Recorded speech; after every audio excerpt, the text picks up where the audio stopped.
listening to the Direct Impact Podcast. We have a candid conversation today with our favorite, Mary Bartito.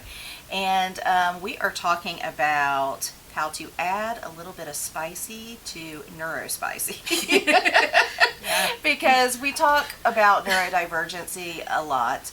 And I think it's so important for us to know, understand, and love our neurodivergent brains. All of us humans, oh my gosh, all of our brains are on a spectrum.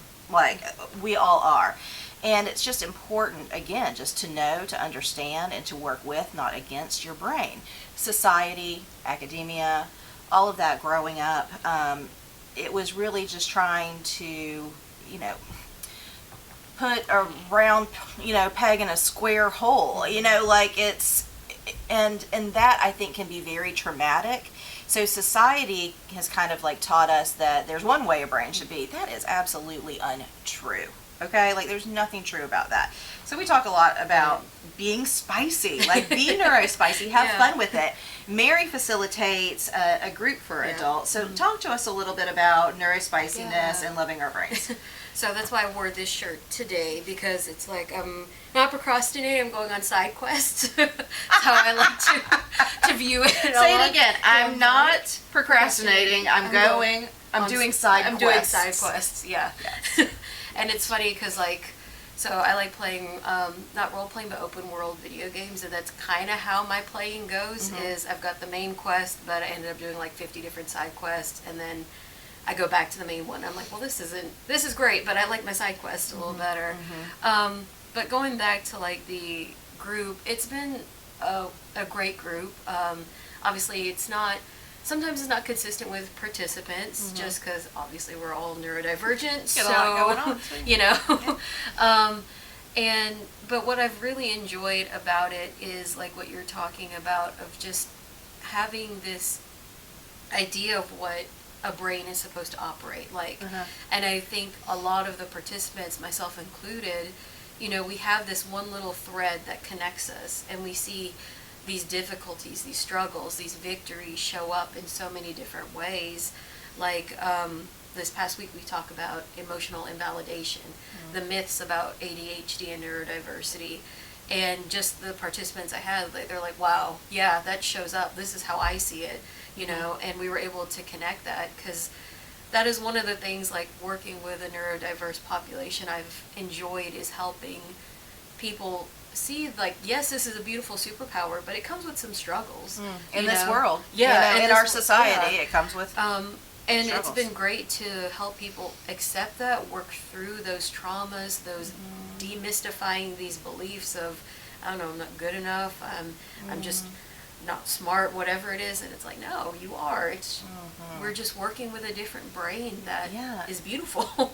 And I don't believe in like smart or smarter, but I believe that difference and neurodifference, man, that is the spice of life. That's why neurodifferent people tend to be CEOs and entrepreneurs and leaders and thought leaders and creatives. We need that. We need that as much as we need anything else that maybe a more neuro, quote unquote, typical brain would excel in. So yeah, I do believe that it is and can be utilized as a superpower, because the hyper awareness, the focus, and that's why I don't like the term or the diagnostic term ADHD, because it's not a lack of focus. We hyper focus. We just can't do that, all that multitasking going on. Like we want to focus on this one thing. Leave me alone. Stop all that going on outside of it. I need to finish this. And also just being super intuitive, emotionally intelligent. Those things really come with being neurospicy. And like, I just really want to encourage all humans to know and love their brains and be able to honor it the way it's designed and let it work for you the way it's designed to work for you. Like, we all have gifts, we all have talents, we all have things that come easy to us, and we have things that are challenging, and we have things that are struggles. And that's when we want to partner with other people. Like I ask Mary all the time to do things for me that my brain can't do as well as her brain can. And we're just two people here. right? And so we need to know, like, what do I do really well? What do I need to lean into? And what do I need to get help with? Yeah. Yeah. So talk a little bit more about Neurospicy. I know we have it in this season because our Plan to Recover journal really is designed in a lot of ways from my ADHD brain to yours, to the world's, to all neurospiciness, because it helps with all of the executive functioning challenges that you might have. And what are executive functions? I mean, it really is being able to effectively plan and execute things consistently. And we struggle with things sometimes more than others, but with things like procrastination. And if you struggle with procrastination, you probably struggle with perfectionism. You just don't recognize it. Because sometimes people are like, how can I be a perfectionist? My room is a complete wreck. Well, your room is a complete wreck because you haven't cleaned it, because you know how long it's going to take for it to be perfect. They always go hand in hand. Like perfectionism and procrastination always go hand in hand. And so people beat up on themselves. They have these negative core beliefs like, no, I'm a mess. No, your room's just messy, but you're not a mess. Yeah. So what comes up for you when I say that? It's funny that you bring that up because I can definitely relate to that. Like I feel like for a lot of us who may be it's never good enough. Like it's not that perfect clean. It doesn't feel perfect. I think that's the key word, because we go by feeling. What feels good, what doesn't feel like it feels wrong, it feels anxious, feels stressful, so we may or may not do it, because for us, like, if those of you who may not know, like, the threshold for emotions is a little lower in our brains compared to the neurotypical brain. That's right. So we're going to feel it 10 times more than what the typical person is. So we don't regulate emotions the same way. The emotional regulation is different, and distress tolerance is down a tad. Which we can work on. Right. And so I think, like, going like with that perfectionism, I like I said, I get that. That makes sense to me, because like if I'm thinking just like my desk, like, yes, things are put away that it looks good enough, but it's not what I am picturing or feeling needs to be, like what quote unquote clean is. What you were envisioning exactly. Before you started. Right, before I started, because then we went on the side quest, we found the cool stuff, and then now we're sitting on the floor going through the pile of stickers we have saved, and now 15 minutes has gone by, and it's like, oh, yeah, I should have go back to that, to the main quest. And I think that comes with a lot of avoidance too, like not just the stress, but also the task initiation, like to say, okay, I need to organize like my books, to organize the papers, shred the papers. There's so many steps to that is so overwhelming, and I get that with clients too, that I'm like, think about it, like washing the dishes takes so many steps. And so now our brains are like, that's going to use up like a lot of energy. 8 of my tokens of energy that I've got. And then I still have to meet up with friends for dinner, so what am I going to do? And do you see how, like, when you're just thinking that, the anxiety comes up because you start to get dysregulated, and then it's easy to procrastinate. It's easy to put off. And unfortunately, you're kind of like rewarding yourself for that, because the anxiety then goes back down when you procrastinate. Like, have you ever noticed, like, as soon as you say, F it, I'm not doing that today, the anxiety goes, But we don't want to reinforce that. We want to lean in a little bit, get little chunks done, right? We want to feel then that boost of dopamine that comes when you accomplish something. So those are the things we want to start to change and shift and reinforce.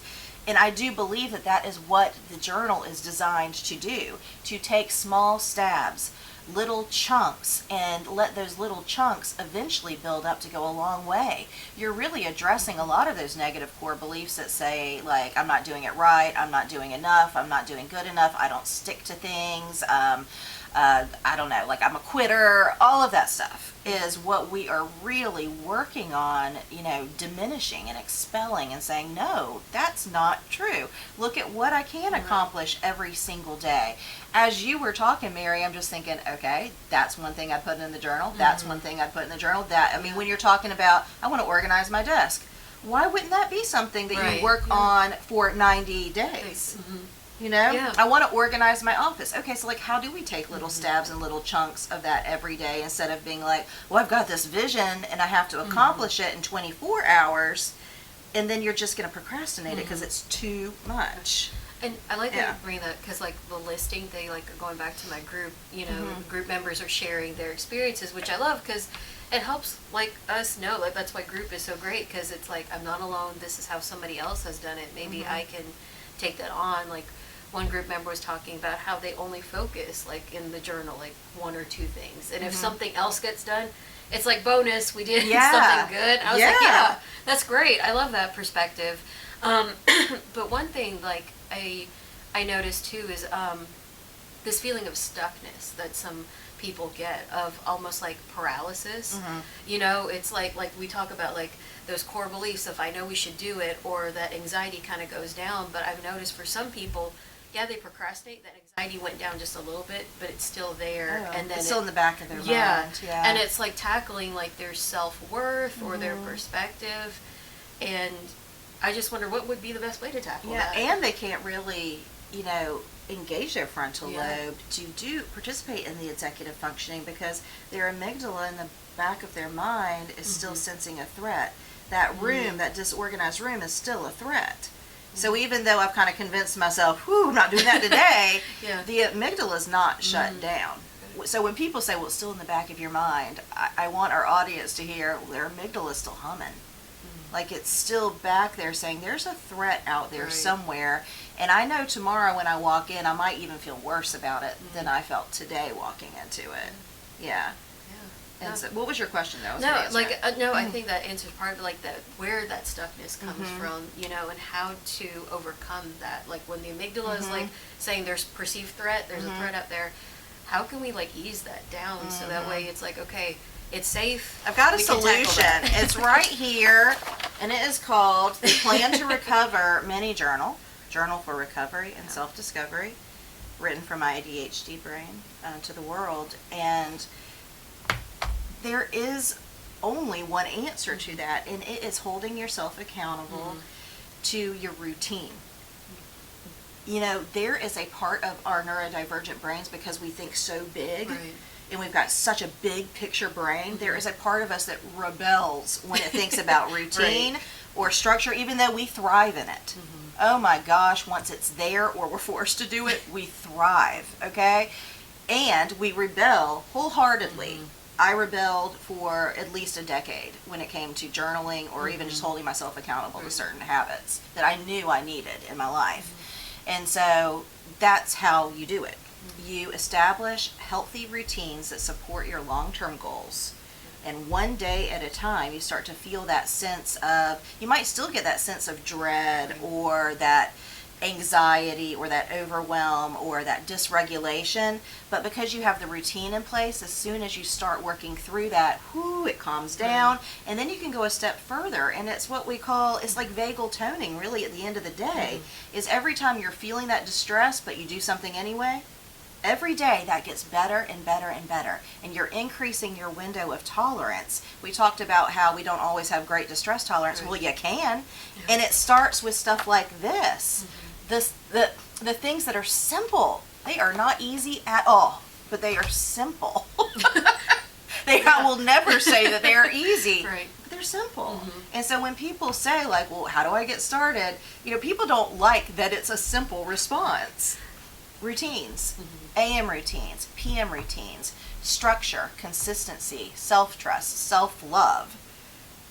That's what comes over time when you do this. Yeah. Yeah, and I think like simple, like I think all of us as neurotypical neurodivergent, we get it up in the logical side of like, that makes sense. Yeah, sure. But but so like when you're talking distress songs, I think of like the emotions that are tied to that, because there might be some anxiety that's still pushing us, you know, or I can do that, that's simple and easy. But then I think we set ourselves up a little bit, so when we don't do that simple, easy thing, you know. Now I'm seen as a failure. It's not. It's the all or nothing, the black and white, and it's another thing that we work really hard to overcome through this specific bullet journaling practice, because it says you don't have to do it right. You don't have to do it perfect. You don't even have to be good at this at all. You made an effort towards that, and you're holding yourself accountable, and you're willing to notice and look at it. That's when change starts to happen, because we understand that all or nothing. Well, oh gosh, here I am. I've engaged with my journal for 10 days in a row, and I've only done one of those habits, not 3.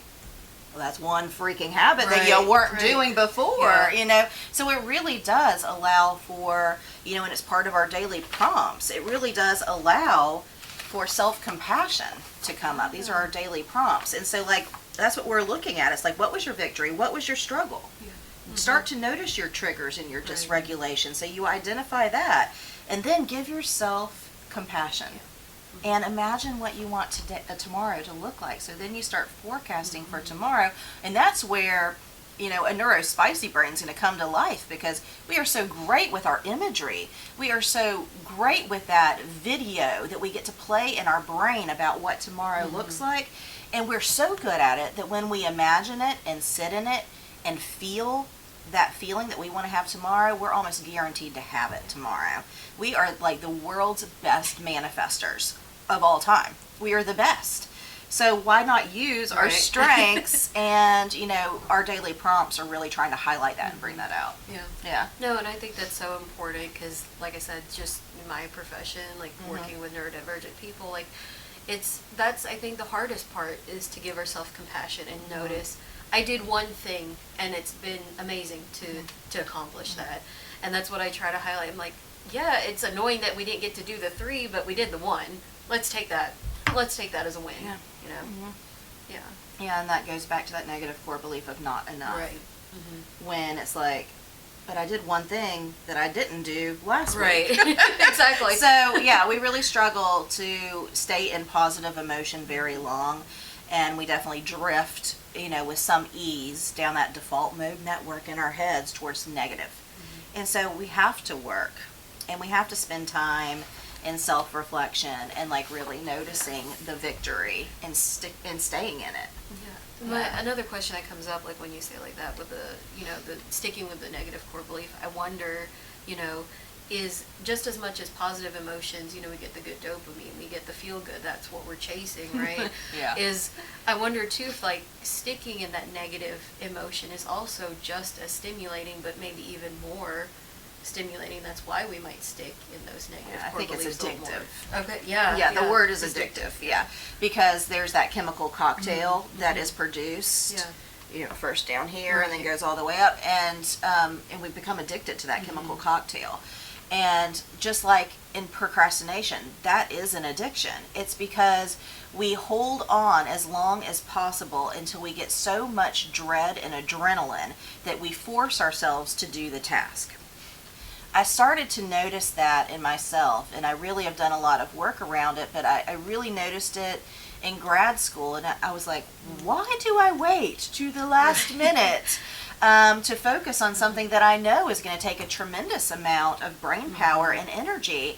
And it was because it was overwhelming, and it would take me being so freaking overwhelmed and dysregulated to get what I needed chemically to dive into it. And I really had to work backwards from that and be like, okay, how do we work to overcome it? And I get it. It becomes so addictive. It's like I need all of this horrible chemical that makes me feel like crap about myself to get something done. Right. And even after I ace that test, I don't feel great. I don't feel great. And that's not fair. I deserve to feel really good about that. And I think I would have if I hadn't have procrastinated or stored up all the negative energy to get it done. And so, I think that's a great question, and I think it is very addictive. Yeah. No, I could see that in myself. Like even say stress. Yeah. Stress is very addictive to push us through. Like you said, that procrastination of I waited so long, so now I'm stressing. It's the fuel that's getting me through, but at what cost? At what cost? Yeah. Usually a big cost. Right. Mentally, emotionally, physically. Yeah. Yeah. So these are all just really important things to consider for the neurodivergent brain, and then also why that brain might benefit from the Plan to Recover mini journal. So really hope that this reaches you and that you feel empowered and inclined to take it a step further with our journal. So thanks so much.